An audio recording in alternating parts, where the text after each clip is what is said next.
I never thought a single evening could completely change my life, but that night, everything shifted. It started like any other weekend, me, my dad, and our usual routine. But he had been acting strange lately, smiling more than usual, fussing over little details, and insisting on helping me with, well, everything. "Come on, sweetie," he said, brushing a strand of hair behind my ear with a precision that made my stomach twist. "Let's pick out something special for tonight. Just you and me." I laughed nervously, unsure what he meant. Special? Like, dinner? He shook his head, smiling with that odd, gleaming look in his eyes. "No, darling. Something more important." Before I could protest, he had whisked me to my room, rummaging through drawers, pulling out ribbons, dresses, and what looked like tiny accessories that I'd only seen in stores. My heart pounded. "Dad, what is all this?" "You'll see," he replied softly, crouching to adjust my shirt. "I just want my princess to shine tonight." I froze as he began to guide me through changes, first my hair, brushing it softly, teasing it into gentle curls. Each stroke sent a shiver down my spine. I had always thought of my dad as normal, protective, but never like this. Then came the clothes, a soft pink dress, delicate lace trimming, flowing just enough to accentuate my figure. He helped me step into it, smoothing it over my shoulders, adjusting the hem. My hands shook, heart racing. "Perfect," he whispered, adjusting a small tiara on my head. "You look exactly how I imagined. My perfect princess." I couldn't speak. My reflection in the mirror stunned me. The girl staring back wasn't exactly me, or maybe it was. Softer, brighter, framed in curls and ribbons, and yet, undeniably me. And yet, at the same time, I felt trapped. Exposed. Vulnerable. The first time I left the house dressed like that, everything changed. People stared. My heart pounded with each passing glance. Friends from school passed by, and I could feel their whispers slicing through me. "Is that him? Wow, he looks different." I could hear their voices in my head, but I couldn't respond naturally. Every movement, every sway of my hips, every tilt of my head was unfamiliar. I felt like a puppet, strings pulled tight by a world that suddenly expected me to be someone else. Even my own voice betrayed me. I'm fine," I muttered, and it came out high, soft, almost musical. Not me. Not my voice. Panic swelled as I realized I couldn't even sound like myself anymore. My dad noticed my hesitation, crouching beside me, holding my hands. "Relax, princess. You're beautiful. That's all that matters." I wanted to scream, but the words wouldn't come. Instead, I nodded, my mind racing. My life, my identity, my freedom, they felt like they were slipping through my fingers. And yet, there was a strange thrill in being seen, in being noticed, in being admired, even if it terrified me. Alone in my room later, I began experimenting. If I was going to survive as my dad's perfect princess, I had to learn to inhabit the role. I tried walking in heels, awkward at first, wobbling with every step, but slowly finding a rhythm. I practiced sitting, crossing my legs, tilting my head, adjusting my posture. Every motion felt foreign, yet each small success sparked a sense of accomplishment I couldn't ignore. Then came makeup. I had avoided it for years, convinced it wasn't for me, but now I found myself staring at his carefully curated collection. Foundation, blush, eyeshadow, eyeliner, tools of transformation. I hesitated at first, brushing a light layer over my skin. The mirror reflected someone unfamiliar, yet stunning. Each stroke added layers to the persona I was being forced to explore. I experimented with her favorite lipstick, a soft, glossy pink. I traced the curves of my lips, marveled at how it transformed my face, softening harsh angles, making me appear delicate, almost ethereal. The reflection captivated me and terrified me all at once. My dad's involvement wasn't subtle. He guided me through every detail, brushing my hair, adjusting my dresses, teaching me how to walk, how to gesture, even how to tilt my chin just so. I was learning, evolving, but I felt trapped in a role I hadn't chosen. Every glance in the mirror reminded me of the person I used to be, the person who had autonomy, independence, identity. But there was no turning back. With each outing, each whispered compliment, each approving smile from strangers, I realized I was learning something deeper: control, presence, and performance. I could navigate the world as this perfected version of myself. People noticed, and slowly, a thrill grew in me. The thrill of attention, of admiration, of embodying a persona that demanded recognition. One afternoon, alone at home, I practiced walking in heels, each step deliberate, precise. I twirled, laughing softly at myself. The dress swayed perfectly, the hair bounced, and I caught a glimpse of confidence in the mirror that hadn't existed before. For the first time, I felt powerful. Vulnerable, yes, but powerful. The true challenge came when we ventured out together. My dad held my hand tightly, his eyes gleaming with pride as we stepped into the bustling streets. People stared, whispered, smiled. My face flushed, my heart raced. Each step felt like a trial, every glance a spotlight on my inadequacies. Yet, I moved forward, tentative at first, then more assured, letting the persona he had shaped me into guide my movements. At the cafe, a stranger complimented my dress, smiling warmly. "You look lovely." I froze, unsure how to respond. My dad whispered gently, "Just say thank you, princess." I did, my voice soft, delicate, melodic. The words felt alien, yet in saying them, I realized I was learning. I could navigate attention, admiration, even scrutiny, without crumbling. By the end of the outing, I began to feel something unfamiliar, pride. Pride in my grace, in my presentation, in the way I could captivate a room even under pressure. My dad's influence had forced me into this role. Yes, but I was beginning to inhabit it, slowly, hesitantly, and then more confidently. Weeks passed, and I continued to explore the duality of my life. Alone, I experimented further, different dresses, hairstyles, makeup techniques, gestures. I recorded videos secretly, studying my voice, my movements, the sway of my body. Each small victory built confidence, and the fear began to mix with excitement, curiosity, and even a strange pleasure in transformation. Yet, social interactions remained tricky. Friends noticed changes, teasing, questioning, complimenting. Every response was a delicate balance, play the role convincingly or risk exposure. And each time I succeeded, my confidence grew, my fear diminished slightly, replaced with empowerment. I began venturing further, cafes, parks, even malls, testing my comfort in the persona. Strangers smiled, complimented, stared. I began to notice how my posture commanded attention, how my gestures influenced perception, how subtle changes in tone affected interactions. I was learning to control the world's gaze, to navigate attention with skill. One day, my dad watched as I confidently walked past a group of strangers, heels clicking on the pavement, dress swaying elegantly. He smiled, pride shining in his eyes. "See? My perfect princess." I felt a flicker of rebellion, a tug of identity, but also a thrill of mastery. I had survived, adapted, and now, I was beginning to thrive in the role I had feared. The climax arrived unexpectedly. At a social event, surrounded by people who had never seen me this way, I was forced to fully inhabit the persona. Questions, compliments, playful teasing, all required immediate response. My heart raced, adrenaline surged. A misstep would betray the persona, unravel months of careful navigation. And yet, I didn't falter. I laughed, I spoke, I moved with elegance and grace. I realized in that moment that I had claimed the role, not just survived it.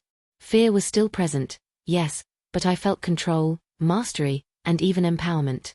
I had turned vulnerability into strength. By the end of the evening, I stood before the mirror alone, adjusting my dress, smoothing my hair. The reflection staring back at me was transformed, not just by makeup, clothing, or guidance, but by confidence, courage, and self-awareness. I was no longer trapped, I was thriving. In the weeks that followed, I fully embraced my dual life. At home, I could relax, experiment, and play with my persona.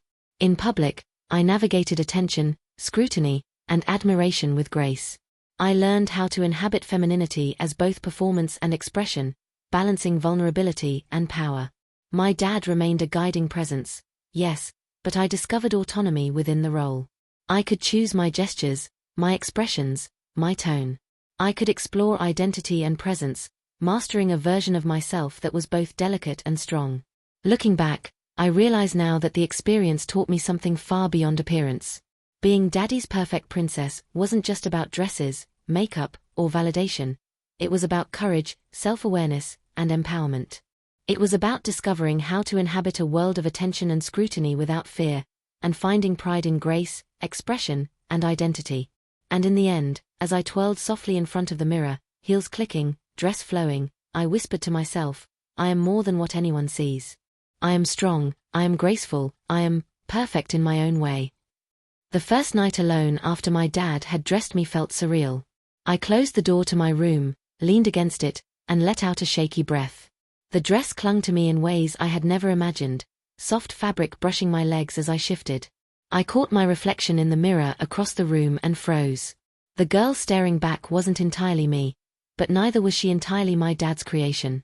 She was somewhere in between, a version of myself I hadn't known existed. I hesitated, then slowly lifted my hands to my face. The sleeves of the dress fell gracefully around my wrists as I traced the smooth curve of my cheeks. I felt small, delicate, almost fragile, but also powerful in a way I couldn't quite describe. Every gesture, every movement seemed amplified, more noticeable. It was exhilarating and terrifying at once. I knew I had to start practicing. The first challenge was movement, walking in the heels my dad had insisted I wear. My first steps were awkward. I wobbled, stumbled, and nearly fell. My reflection in the mirror seemed to smirk at me, as if mocking my clumsiness. But I kept going, one tentative step at a time. Soon, I was moving with a rhythm I hadn't thought possible. My hips swayed naturally, my shoulders relaxed, and I began to feel the thrill of control. Next came posture. My dad had been meticulous in adjusting the tiniest details, how I held my chin, the way I carried my shoulders, even how I tilted my head when I smiled. I practiced for hours, perfecting each nuance in front of the mirror, speaking softly to myself. Relax. Move like me. Own it, I whispered, half coaching, half convincing myself. Then came makeup. I had avoided it my whole life, convinced it wasn't for me, but my dad's careful collection of brushes, powders, and colors called to me. I hesitated at first, brushing a light layer of foundation over my skin. My reflection softened. I experimented with blush, a subtle sweep across my cheeks. I applied mascara and watched my eyes open wider, brighter, almost enchanting. I traced my lips with a soft pink gloss and couldn't help but marvel at the transformation. Each stroke was intoxicating, each adjustment a tiny rebellion against the self I had once known. I practiced speaking softly, mimicking the musical lilt my dad had encouraged. My voice, high and delicate, sounded foreign in my own ears, but as I repeated phrases and small sentences, it began to feel familiar, even natural. I laughed quietly at myself, twirling in the dress, watching how the fabric flowed with each movement. For the first time, I felt beautiful. But along with excitement came fear. I was trapped in this new persona, forced into roles and expectations I hadn't chosen. Every glance in the mirror reminded me that this wasn't just play. It was survival, adaptation, and performance. I had to be perfect, or risk exposure, ridicule, or judgment. So I experimented further, testing gestures, expressions, even the way I gestured with my hands. I practiced sitting gracefully, crossing my legs properly, adjusting my posture with meticulous care. I explored subtle expressions, soft smiles, playful glances, gentle tilts of the head. Each small success boosted my confidence, each misstep humbled me. I also began experimenting with her social world. I texted friends from her phone, careful to mimic her tone and phrasing. I scrolled through social media, learning what made her laugh, what interested her, what personality quirks she expressed publicly. Each interaction was a rehearsal, a test of my ability to inhabit this new identity without slipping. One evening, I tried something bolder. I put on a more elaborate dress, applied makeup carefully, styled my hair into gentle curls, and stood in front of the mirror. I studied the reflection for a long time, noting the sway of my hips, the lift of my chin, the soft curve of my smile. I felt a thrill in inhabiting this version of myself. I felt both vulnerable and powerful. It was a strange, intoxicating feeling, the fear of exposure mingling with the excitement of transformation. Each glance in the mirror, each sway, each smile taught me something new about confidence, grace, and self-awareness. I began to understand that this wasn't just about looking like a perfect princess. It was about presence, about owning the way I moved through the world, about embracing a side of myself I had never acknowledged. By the end of that week, I was no longer just surviving in the role my dad had forced upon me. I was exploring it, learning it, and slowly, hesitantly, beginning to enjoy it. The mirror no longer reflected a stranger. It reflected someone growing into herself, someone discovering the thrill of grace, beauty, and control in a world that suddenly demanded attention. And deep down, a small voice whispered excitement at the possibilities ahead. If I could master this in private, who knew what I might accomplish in public? The first time I left the house fully dressed as my dad's perfect princess, my chest felt like it was going to explode. The dress clung to me gently, swaying with each step, heels clicking sharply against the polished floor. I held my dad's hand tightly, not because I wanted to, but because he had insisted, and his touch, gentle and guiding, gave me a sense of security I couldn't ignore. People stared. I felt every glance as though it were a physical touch, soft, intense, piercing. Friends from school paused mid-step, eyes wide. "Is that really you?" one whispered, and I felt my face flush hot. I wanted to run, to hide, to scream that this wasn't me. But my dad squeezed my hand, whispering, "Relax, princess. You look perfect." I tried to walk taller, sway subtly, tilt my chin just right. Every movement felt unnatural at first, but I forced myself to imitate the elegance my dad had taught me in private. Each step was a small victory. Each glance I met and returned with a smile bolstered a confidence I hadn't known I could feel in public. At the cafe, strangers smiled. A young man complimented my dress. "You look lovely," he said. My heart raced. My first instinct was to duck, to mumble a reply, but my dad leaned close, whispering, "Just say thank you, princess." I did. Soft, delicate, melodic, alien, yet, it felt right. For the first time, I realized that people responded not just to appearance, but to presence, to confidence, to the way I carried myself. Each compliment, each appreciative glance was a small victory, a tiny taste of empowerment. Over the next few weeks, I ventured out more boldly. Parks, malls, even school, each outing was a test, a challenge, a rehearsal. I noticed how strangers' eyes lingered, how subtle gestures commanded attention, how the sway of my hips and tilt of my head created a persona that drew people in. The thrill mingled with fear, each step forward a battle against my own insecurities. One afternoon, at a crowded mall, I caught a group of girls whispering and giggling as I passed. My heart hammered, and I felt panic rise. But then I straightened, adjusted the dress, and smiled lightly. They paused, glanced again, and smiled back, impressed.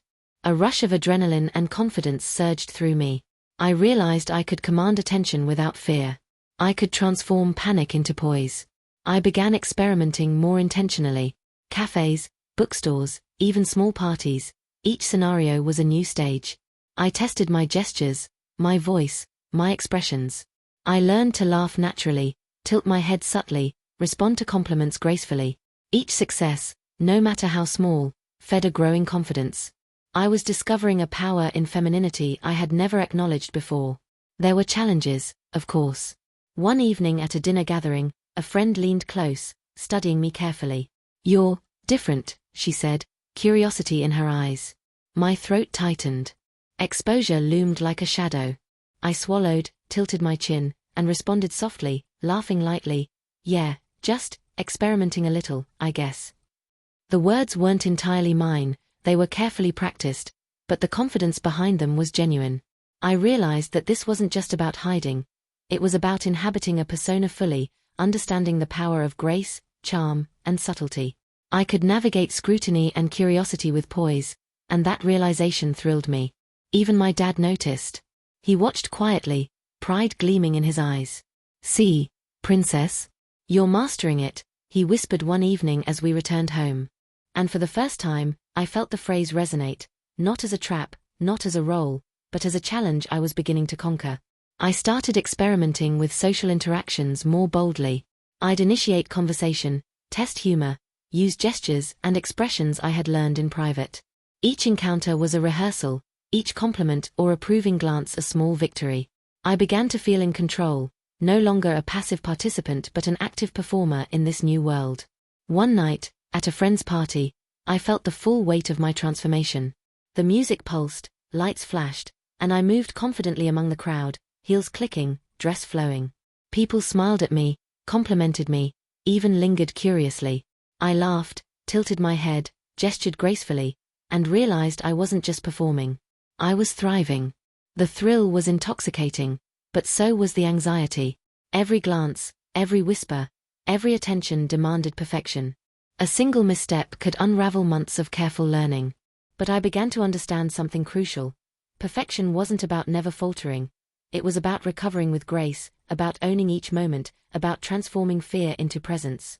By the end of the night, I was exhausted, exhilarated, and transformed. Standing in front of the mirror alone afterward, adjusting the dress, smoothing the hair, I saw more than my dad's vision or my reflection. I saw someone who had learned to inhabit fear, curiosity, and attention with elegance and confidence. Public outings became experiments in self-discovery. I noticed how gestures influenced perception, how posture commanded attention, how a tilt of the head or subtle smile could shift the energy of a room. I realized that being Daddy's perfect princess wasn't just about clothing or appearance, it was about presence, awareness, and control. I began to play with this understanding, testing interactions, flirting lightly, laughing gracefully, commanding space without arrogance. Each success built confidence, each failure taught humility. I was growing into a persona that had once terrified me, learning not just how to survive in it, but how to thrive. Even school became a stage. Passing classmates whispered, smiled, and stared, and I learned to respond with poise. Teachers complimented my elegance, friends noted my transformation. And each time, I felt a thrill of recognition, a subtle joy in mastering something I hadn't thought possible.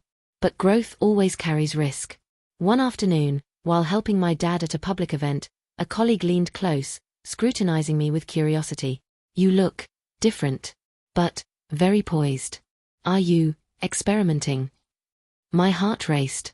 Exposure loomed. I swallowed hard, tilted my chin, smiled delicately, and said softly, "Yes, just trying something new." The words were rehearsed, precise, but the confidence behind them was real. I realized then that I wasn't trapped anymore. I wasn't just performing, I was owning it. That night, alone in my room, I practiced again, heels clicking, dress swaying, makeup perfect. I studied gestures, expressions, movements, refining, adjusting, mastering. Each night of practice transformed fear into familiarity, hesitation into grace. I was evolving, becoming more than the frightened girl who had first slipped into the dress under my dad's guidance. By the end of the week, I walked through crowds, spoke with strangers, even initiated interactions, all while maintaining the delicate, magnetic presence I had learned to cultivate. I realized then that being Daddy's perfect princess wasn't just a role, it was empowerment. It was understanding identity, presence, and the subtle power of femininity.